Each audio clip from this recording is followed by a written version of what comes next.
If you currently live in a small town, or maybe not a small town, but like a Midwestern town or a town where they're really, really known for something that is absolutely mainstream, and there's lots of people that do like a normal 9 to 5 or a tech job or a lot of blue collar work, and you find yourself being kind of like the black sheep of the community, or at least in your circle, just the odd one out, right? All right. You are like creative in a sea of non creatives. Okay. If that's you, this video is for you. All right. I grew up in an actual cornfield. That's not an exaggeration. Like my family's house, you look out the backyard windows and you just see soybean fields to one side and corn to the other side, and there were horses in the back. Like it was beautiful, but it was very much we're in the country. We are in remote Ohio. We are 30 minutes from any kind of city area. And although my family wasn't farmers or anything, like my dad did insurance, my mom was a stay at home mom. Half the people in our neighborhood owned land and would do farming or were related to a farmer. And I had girls in my high school class that raised sheep and lived on hay farms. So, like, that was kind of the vibe, right? This is actually very common. You're probably like, okay, yeah, you live in America, you live in the Midwest. Most people who live in this country don't live in New York City or Miami or in those really populated areas that you might see on film or TV. Most people that live in America actually live really kind of in the land. They live in Midwestern areas or kind of out there where it's regular old life. People are working blue collar jobs and their families are trying to stay sustained and be supported. And so, for most average Americans, doing something that is not, a job that you've never seen someone else do is just it's just not really a thing, right? Like we kind of live in pockets where most people around us work a honest job. They're humble, hardworking 9 to 5ers. They're not the CEO of the company, and they're also not being an entrepreneur, right? Your average Joe is doing their best to make ends meet and live a comfortable, classic life. That's not bad. I'm not saying anything about that is wrong. However, for the creatives watching this, you probably know the feeling of looking at that kind of lifestyle, looking at the people around you and going, good for you. I just feel different, right? I want to do music or arts, or I want to be a fashion designer. I want to do video gaming. I want to be a YouTuber. I want to be a writer. And I'm sitting here in a sea of, well, that's a cute dream, kid, but you better just get a normal job or you'll be flipping burgers your whole life, right? Like that is what we're so used to. So today, I just want to hop in and speak directly to those creatives, whether you are stuck in this city and you are just waiting for the day you can leave, whether you're on your way out and you've got a plan and a new trajectory, or if you just are feeling a little iffy about what you're doing, but you are kind of content staying. I want to talk to you today because I'm not going to just say that I'm going to change your life or anything with all this information, but I just want you to know that you're not alone. And maybe something that I will tell you today will help you feel a little closer to your creative dream and be reminded that you are so worth pursuing that dream. All right, let's do it.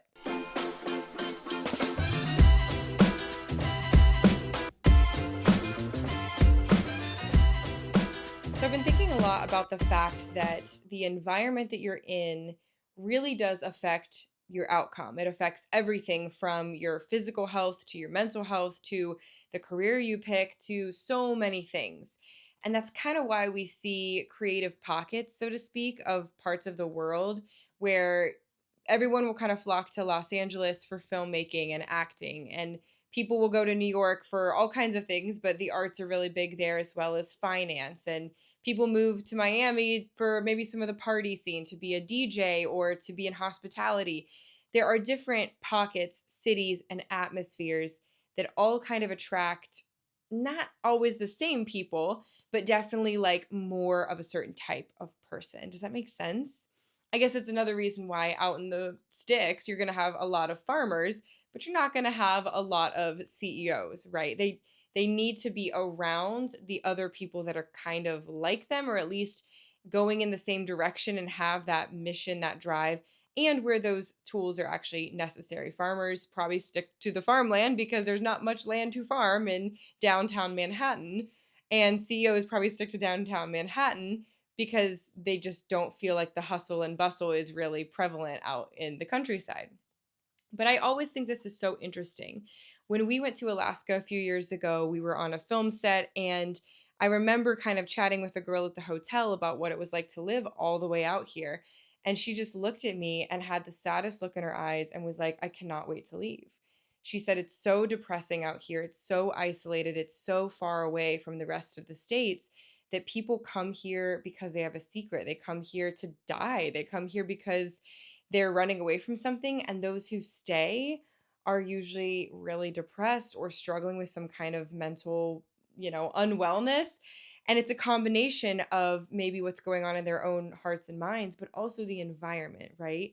There's a lot of trees and nature, which can be beautiful, but there's also very limited daylight, especially in the winter. Like the sun would not even get over the horizon. And I could just tell that she was ready to get out because her environment was extremely, extremely depressing to her and really, really quenching her creative energy and kind of making her feel a little trapped.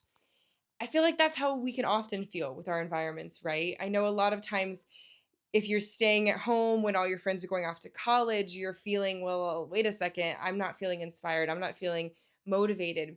Maybe for those who go off to college, they're surrounded by people in a similar life phase with similar missions to do something big with their life, to fill their brains with knowledge and to try new things and to study and to explore what adulthood is all about. And I think that's kind of why college and similar things seem to be the launching pad for a lot of people because it's the first time that you've shaken up your environment since you were born, really, to kind of question who you are and not just go along with the flow. So it is true, there's several studies that kind of show that the environment someone has significantly impacts their outcome across various aspects of life. Nature exposure, built environment, social environment, learning environment. These are all the types of environment that really do kind of paint a picture of your trajectory. Now, I don't want to say that to scare you because it can be really easy to hear all that and say, well, great, I was born in the sticks, so I guess I'm only going to ever amount to that. Or I didn't come from wealth, so my family didn't get to send me to private, fancy, high end, college prep school or Yale or anything like that.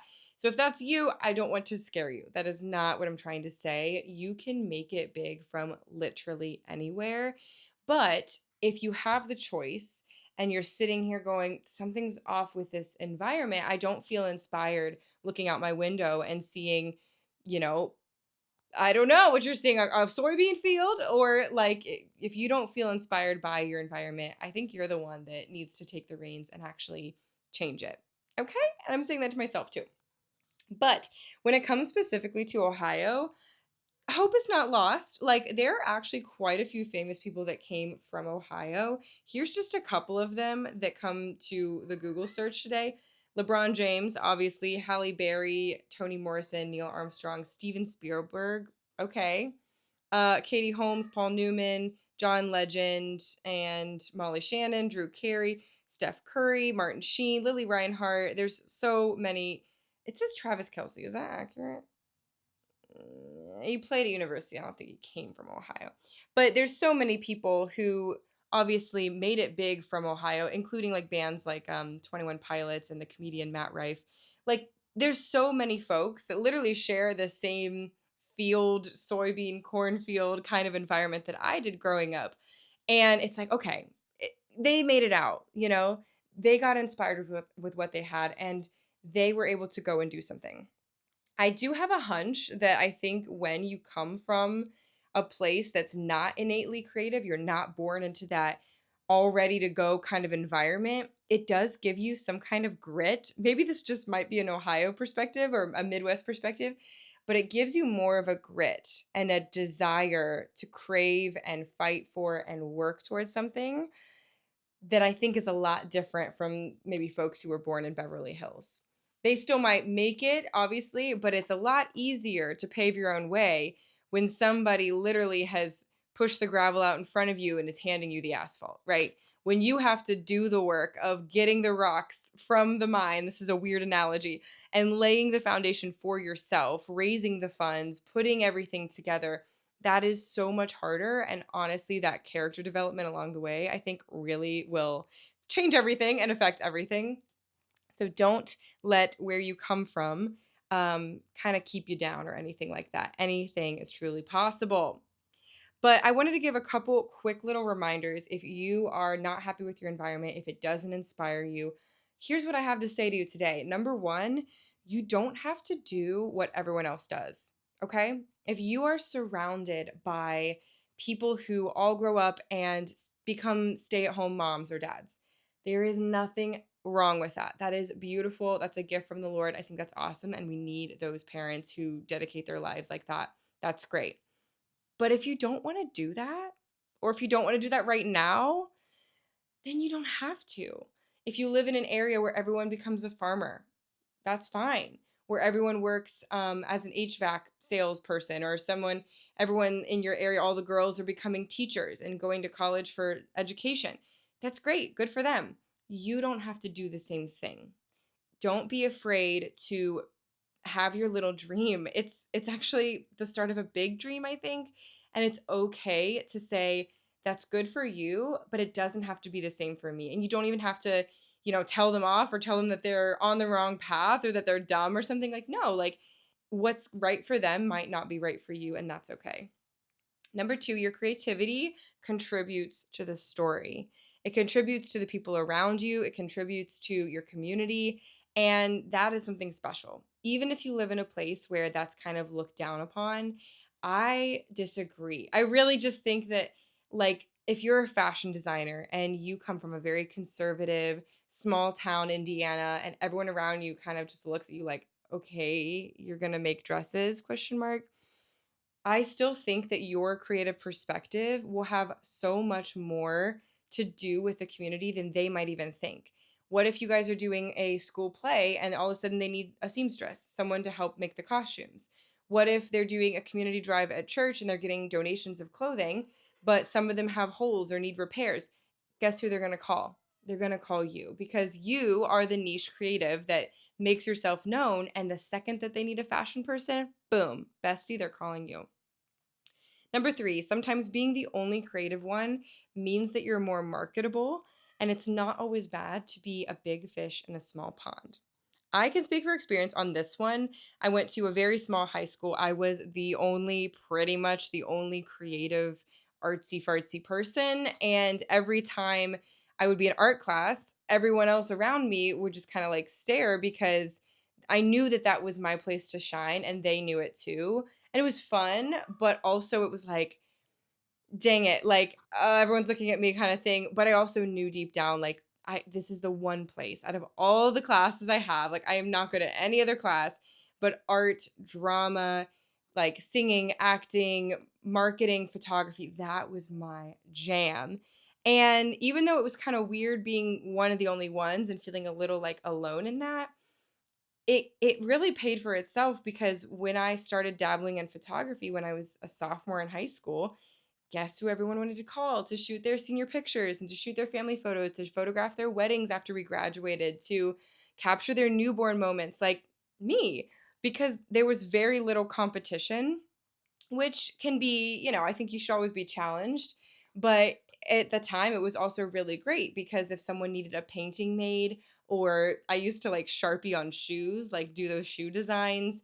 If anyone was, looking for someone to act in their community theater production, I was the first person they would call because those were all the things that I really enjoyed. So my very small niche needs end up being useful in quite a lot of ways. Like I just said though, this next point kind of goes with that. As good as it is to be a big fish in a small pond, I always think as a creative we need to be challenged, challenging ourselves and also challenged by our environments, which is why it's really hard to kind of make note that you're living in such a small place sometimes. I think if no one else is challenging you, or if you're finding like, this is getting a little easy, or I am the only creative person here, I am the only photographer here, I am the only fashion designer here, I think you are responsible for challenging yourself as well. Find ways to give yourself new tasks or things that really make you think outside the box, because it's going to sharpen you as a creative even if no one else is asking that of you. Number 5, if you don't have a creative community nearby, find it online. Now, online communities can be interesting, weird, whatever, and sometimes they're not helpful because of everyone else's like negativity or their voices. However, I think it's really, really important to find some creative friends, some in your niche and others not, but just in the creative world that you can bounce ideas off of and have people to kind of just chat with and keep that creative flame alive. It could be something simple like finding a YouTuber like me, hey, finding an Instagram channel, finding a Facebook group, finding a group chat to be added to, or a thread on Reddit where other creatives are talking, a Discord channel, whatever it is, find some people, no matter where they live, that you can turn to when it's time to say, hey, like, I'm a singer and I really have no one else around me to talk to about this. Have a monthly meetup, have a once a quarter call, and just kind of bounce ideas off each other. And I think that would be really, really beneficial. My next piece of advice is to know that it's only for a season. Either you are in this season where you're going to stay and make the absolute best of living in your small town that you can and attract more creatives to it, maybe, or you're going to set a date and move on. And I know that can sound scary, and there's so many factors that can contribute to if that's even going to happen. However, I think those are your only two options, right? You either stay and make it a life that you love, become the person that does your thing, the person that is known for it, or bring up other community around you and start the creative community that you need, or you're going to just have to say your goodbyes, right? Like if environment really impacts us that much, either you change the environment or you got to find a new one. You have one life. You cannot waste it being unhappy every single day, being the only creative in your area and hating yourself for it, right? That is not going to be a productive use of your time. I think of Chip and Joanna Gaines because they lived in the middle of frick nowhere, Texas. And from my understanding, niche home renovations with custom furniture probably were not like a really big thing. I know homes are a big deal in Texas and home styling, but can you imagine like 20 years ago, Waco, Texas ever being on the map? Not really. Now they have turned their home renovation business into an entire worldwide recognized brand so that people literally will drop everything and plan a trip to Waco, Texas just to get a little taste of the Chip and Joanna Gaines vision, right? My mother-in-law just went last year. Like that is how iconic they have made their brand, and that they've turned a small town otherwise known for just country farmland out in the middle of nowhere, Texas, 3 hours from Dallas. They've turned it into a hub that attracts creatives, community. They do concerts there, they have food there, they launch products there. Like that is what I'm talking about. Either you turn your exclusivity, I guess, of being the only one into something remarkable and attract others into it, or you gotta frickin' go. Following up on that, my next tip is to make opportunities where there are none. Like I said, there actually might be more creatives in your area or in your niche than you know, and you just got to find them. I would say if you start posting using social media in the right way and saying, hey, I'm a filmmaker and I live here in the middle of Pennsylvania. Is anyone else interested in getting together and making a short film? Odds are that post will eventually gain some traction. People will share it with who they know, who has the camera, who likes movies, and eventually people will start to see that they're not alone. Even if it's not the same par as you, if they're not as talented or not as informed in the niche or in the field that you're in, that's okay. It's at least something. And I think it's better to have a group of aspiring filmmakers who may or may not have ever touched a camera in Hershey, Pennsylvania, versus to feel like you're the only one and you have absolutely nobody that you could even bounce an idea off of. So make that opportunity happen for yourself. Sorry, our cats are over here because one is totally horny right now and the other one is fixed and he's angry. Okay, last but not least, remind yourself that it is okay that others don't get you. I, again, experienced this my entire upbringing. I like to color and draw. I like to illustrate things. I like to sing. I would watch America's Got Talent and then go upstairs and see if I could hit the same notes. I wanted to record every single moment of my life, and I would grab the camera with my friends and start recording, and they'd be like, "Why are you doing that? Where are we going to post?" Like, I'd be like, "Let's post this on YouTube." And they're like, "Why would we do that?" Or, "No, it wasn't good enough. I don't want anyone to see it." And I was like, "Who cares? I would rather just make some stuff and see what sticks on the wall versus not do it at all." I liked fashion. I like to be silly. I like to audition and make a fool of myself and then learn from it. I liked the creative process a lot, and I felt very alone in that sometimes. I was made fun of a little bit for being a book nerd and reading mysteries and dystopian books like The Hunger Games and Percy Jackson. I would make band merch on my own instead of buying it because we did not have the money for it. And I'd sit at the library for hours combing through movies and DVDs to watch and stare at them and listen to every piece of dialogue and watch their performances and wonder if there's any way that I could ever do something similar. So I know what it was like to kind of get the side eye from teachers, friends, peers, family members, every single person, and feel like no one really understands me. And it's really, really hard to pull out that confidence in yourself and go, they don't have to. But somehow I feel like I did a decent job of that as a kid. And I think that's really the trick of just doing it, especially as an adult when it gets even harder because all of a sudden as an adult, you suddenly care a lot more about what people think. But just continuing to remind yourself that you are on a mission, your dream is worth exploring. You have to give yourself that grace and give your passion an opportunity to shine. Again, we get literally one life on this earth. And I would rather go for it and what, look a little embarrassing to a couple people that you're not trying to impress anyway, versus be scared and sit in fear and let 30, 40 years go by working a job that you absolutely hate, secretly in the back of your head, knowing that you have a dream that's bigger and you wish you would have explored it, right? Which one sounds a little bit better, okay? I also love this idea that entrepreneurs don't make fun of people starting a business.